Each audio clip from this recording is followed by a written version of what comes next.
lô mà đi vô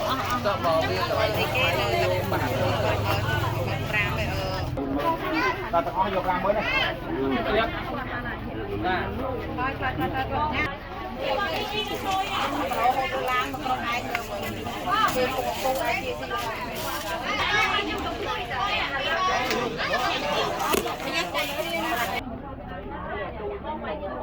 như bé tao biết sao nó bằng con tơ tính không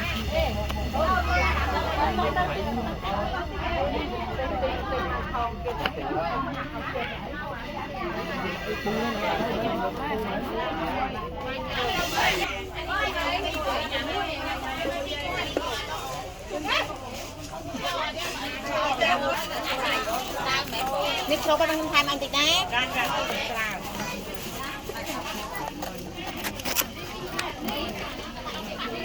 đây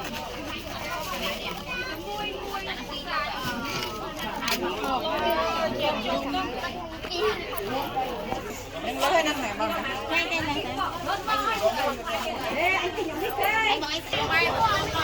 hả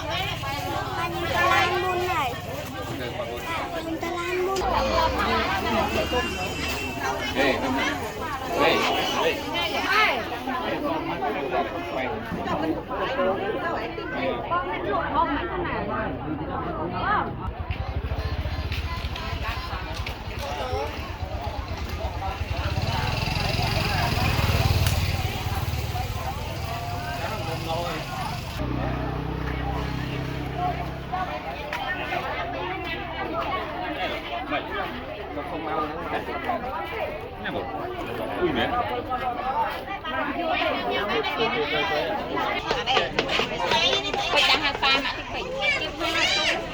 mà nàoมันជាត្រេននៅខេត្តកពតបាទជាត្រេនរបស់ខ្មែរសុទ្ធសាធបាទมันមានការលក់កេងបន្លំទៅឲ្យអតិជនហើយក៏ម្ចាស់ចំការគាត់ប្រាប់ហើយគឺលក្ខណៈត្រេននៅខាងទឹកឈូខាងខេត្តកពតនេះគឺវាមានរសជាតិឈ្ងុយនិងស្ងួតអញ្ចឹងបានអតិជនជាច្រើនកំពុងតែធ្វើការគ្រប់គ្រងនៅផលិតផលរបស់ខ្មែរដែលជាត្រេនដែលគ្មានសារធាតុគីមីដូចប្រទេសជិតខាងដែលកំពុងតែជួបបញ្ហាក្នុងការដែលធ្វើឲ្យអ្នកប្រើប្រាស់ក៏ដូចជាបរិភោគកំពុងតែជួបបញ្ហាហើយនេះគឺជាអតិជនរបស់គាត់ដែលកំពុងតែមមាញឹកនឹងធ្វើការ